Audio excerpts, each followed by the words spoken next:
Guys, it's not every day that you get the opportunity to hear a Lexus LC500 zoom past you and hear that glorious, naturally aspirated 5-liter V8 sound until today. Because we are going to be pretty much solely just doing hard pulls in this car. Obviously abiding by the law, respecting other people, that's a given, right? But we are going to be enjoying this car. We've got a red line of just over 7,000 RPM, again, out of a very just rare thing in 2025 and 2026 at this point, having a naturally aspirated V8. Thank you, Lexus. Let's go ahead and buckle up here and get moving right away. I'm gonna pull up something else on this infotainment screen here. That's better. All right, go ahead and put it into drive using this very, oops, I was gonna say very weird gear lever, and that's why. A little bit finicky. Place it over into manual mode as well, and let's get moving, guys. Now, as we pull out of the parking lot, let's start off in comfort, because that, guys, the LC500, I know that most people who purchase this car, first of all, as I was saying at the beginning, like, it's rare to hear an LC500 zoom past you. It's rare to even see an LC500 in the first place. The problem is most people who get this car, I mean, they are generally older, right? They're more retired folk, if you will, and so they don't drive this car that the way the manufacturer would likely be proud to see it driven. Thankfully, it is in the hands of myself, and I think you guys know that we do get we get our proper use of these cars. So let's get off here, and right away we're going to go and throw it over into Sport Plus. I love the view on the gauge cluster of Sport Plus. Now, you know, like I was saying, like, most people don't drive the car the way that we're going to in this video. It's because this is a bit more of a luxury car. This is definitely a grand tourer. This is not a like a I'm not going to say it's not a sports car, but it is definitely not an all-out sports car. It's a nice medium.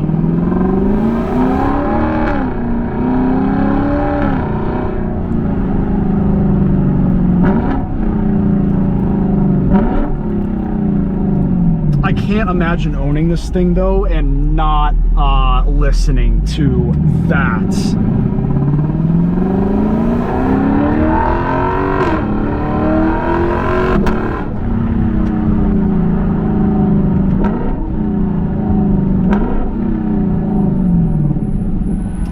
Speed automatic transmission as well. Very, very smooth on the shifts.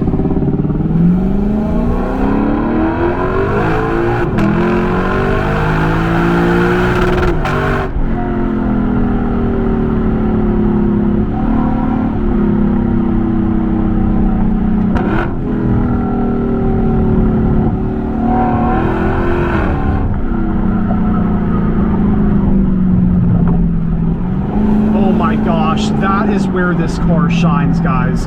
Going over those train tracks in every other car I've ever driven, it is, I gotta slow down. It's like, oh, that just doesn't feel good.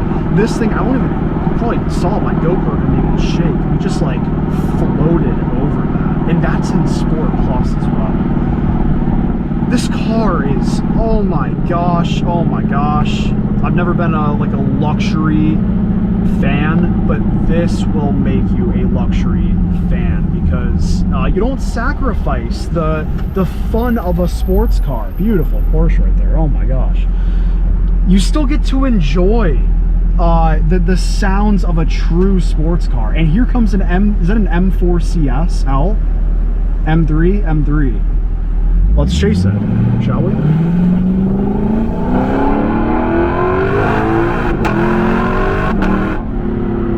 I think that's just a competition with a CS, but nonetheless, beautiful.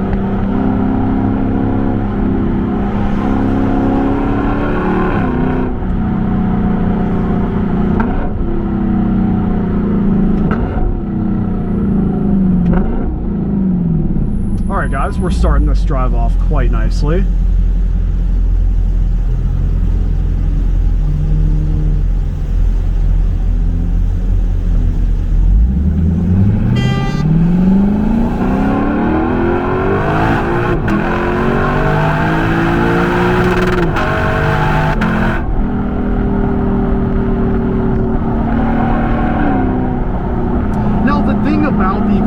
acceleration in this. At no point have I ever felt like scared of the acceleration. I've never felt like just getting stuck back in my seat, but I feel like I am moving. The LC500 to me is more so of a car to experience. You just don't put on music, just listen to the exhaust note, which, by the way, Lexus worked with Yamaha to craft that just beautiful sounding exhaust note. And then the interior luxury and design, the ride quality of this car. This isn't one where you're like, yeah, zooming everywhere, but you just find yourself downshifting, and then downshifting again. And then maybe one more time as soon as this Porsche passes, because I think I'm too obnoxious. Oh, and then just listening to the symphony.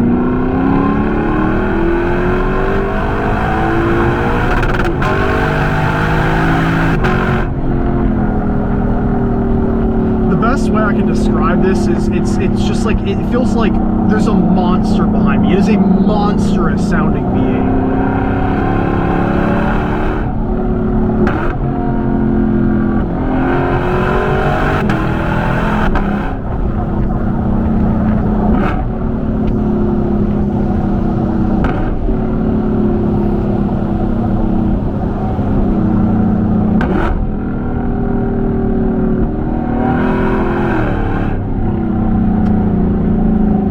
That is just perfect. That is absolutely perfect.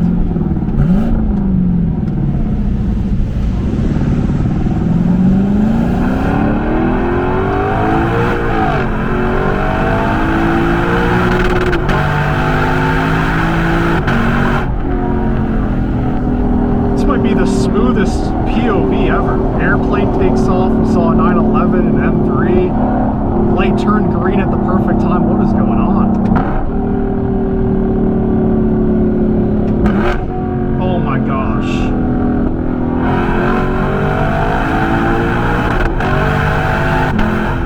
That's proof that this car does make some G-forces, guys.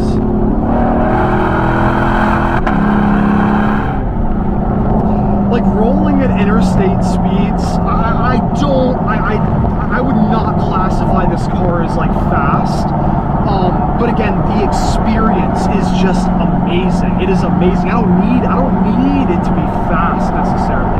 I just need it to sound the way that it does. I need it to ride as smooth as it does. I need the interior to look the way that it does. I mean, oh my gosh. Your passenger even has the OSH handles, right? Left and right. So if you are going its top speed of right around 168 miles an hour, they can go ahead and hang on to those two guys. Although, I will say, to hit the top speed of this car, you're going to need some space. But the thing will just keep roaring and it'll keep pulling.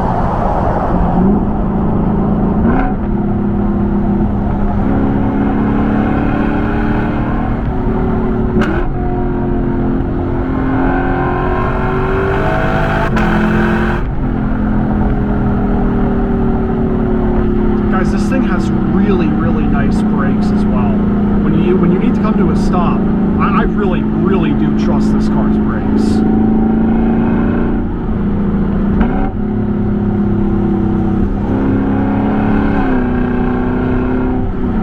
Oh my gosh.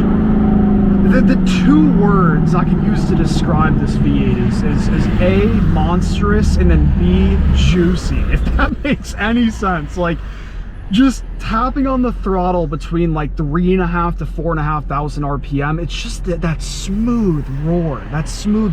But then as soon as you get over like 5,000 RPM, that's when like the monstrous part of it kicks in. This is one of the most unique cars I have ever been in. Like, I don't find myself flooring it for the need of like to have fun, right? By that I mean like scaring myself by going fast. This, I find myself flooring it just to listen and to experience, and forgetting that I'm even like on a road. It's like just driving on a fast cloud, because the ride quality of this is absurd. And guys, I've driven a G-Wagon. That's a G550, not a G63, but this, possibly even rides better than that. When I went over my first few speed bumps in this thing, I was like, I have never felt something handle the road and bumps as well as the LC500 does. Off we go. Even the turn signal feels good. Everything you touch will feel amazing.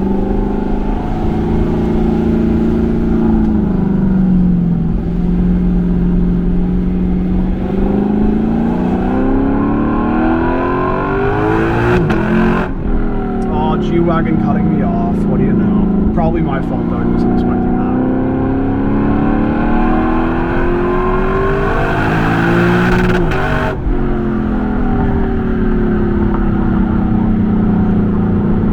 The way I drive this is identical to how I drove the RCF. Like, just letting it touch that rev limiter for a second. And oh, I cannot get over how well it handles those train tracks. Every other car I've been in, not even close to this.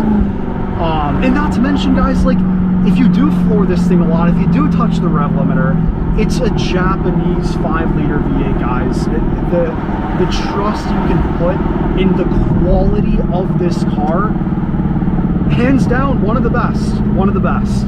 I mean, that more and more, like, I find cars like these attractive because I want to drive the car the way it was meant to be driven. Like my GT350, the Shelby GT350, the yellow one that I owned, that thing was consuming so much oil. Like, if I drove it hard, it would just drink all of its oil and I had to keep filling it up. This, you're just not gonna have that problem. And so I'm finding, like, not only the comfortableness of this car to be very, very satisfying, but also, like, not feeling guilty for getting on it. You don't buy a big meaty V8 or any type of race car to not drive it as such. And so, yeah, knowing that it has your back reliability wise makes it just a lot more satisfying to use the car the way it was meant to be driven.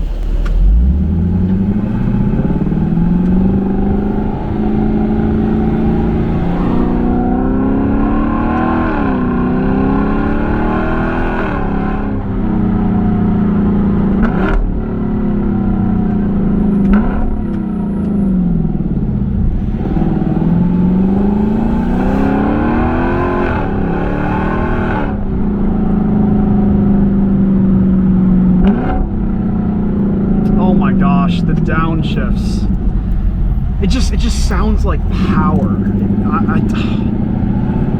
You know, yes, this car could be faster. It could be faster. It should be faster. But it doesn't need to be faster. Like, it is very fitting for this car, and you just find yourself like wafting around using one finger to turn the steering wheel. It is definitely has more weight to it in Sport Plus, but still, like, it is just so luxurious. And with that being said, guys, back at our starting place, that is a wrap to this video. Let me know what you guys think. I would love to get my hands on an RCF again to drive that. That's pretty much how we started this channel off, was the RCF video. You guys clearly love that car. It got a lot of views. So yeah, appreciate y'all for watching. Let me know what you think of this car, and more videos that I've made on the LC500 as well. Feel free to check those out, and I'll see you guys very, very soon in the next video. Peace out.